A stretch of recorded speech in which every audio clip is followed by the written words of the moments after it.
Three Watches, 26. Quote, "A civil war more bloody and cruel than the rebellion will be a smashing up of this nation about the time the second great work has to be done." End of quote. It's really unfortunate that so much misinformation, disinformation, and character assassination has taken place regarding many of the first elders of the restored church. People like David Whitmer, Oliver Cowdery, and Sidney Rigdon were among the truly great saints of the Restoration movement, and God has promised that they will return along with the prophet Joseph Smith. These men made a huge sacrifice for the kingdom, and although many of them chose to distance themselves from the church, they all continued to bear testimony of the Book of Mormon and the LDS Foundation movement. None of us are qualified to judge the eternal state of any of these brethren, nor are we able to fully understand the dynamics of what took place during the early gestation period of the Second Watch that began nearly 200 years ago. Too much historical information has been lost, altered, and concealed. Oliver and David were related to each other by marriage, and much of their correspondence during the years after they left the church has been saved, and some of it's available on the internet. They firmly believed that there would be a second work and that they'd be part of it. The following excerpts are taken from an interview from David Whitmer. It was published in the Deseret News on August 16, 1878. Question: when will the temple be built? Referring to the Jackson County Temple. Answer: right after the Great Tribulation is over. Question: what do you mean by that? Answer: a civil war more bloody and cruel than the rebellion, First Civil War.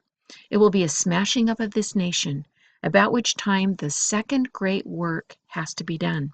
A work like Joseph did, the translation of the sealed plates, and peace all over. End of quote. Notice the chronology of the events he's referring to: tribulation, civil war, the smashing up of the nation, the coming forth and translation of the sealed portion, building the Jackson County Temple, peace all over.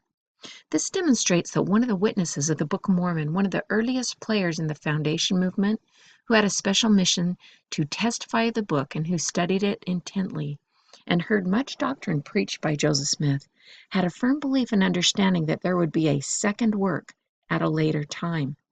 He did not consider it to be an ongoing part of the first work. It was a separate and distinct one that would come at a later time. I'm guessing Whitmer was pushing 80 years of age at this time. Whitmer's reference to a second work is not an anomaly. As I mentioned in an earlier post, Joseph Smith speaks of the second commission that he'll have in the future. Whitmer was making reference to a future work that is documented by the Lord in section 88 and other places, where Joseph and the other first laborers of the last kingdom, who had laid the foundation of the great work, would be involved in that great work at a later time. In the interim, the Lord sent forth the second laborers, such as the Quorum of the 12, etc. In section 88, the Lord said to Joseph and the first laborers, quote, "when I shall send you again," end of quote, to warn the people concerning the, quote, "desolation of abomination which awaits the wicked," end of quote. This provides another witness that the marvelous work did not start at the time of the restoration of the church. Rather, it is to be a second great work. David Whitmer's testimony is confirmed by all of the many prophecies concerning the return of Joseph Smith, who claimed to be the last witness of the last dispensation.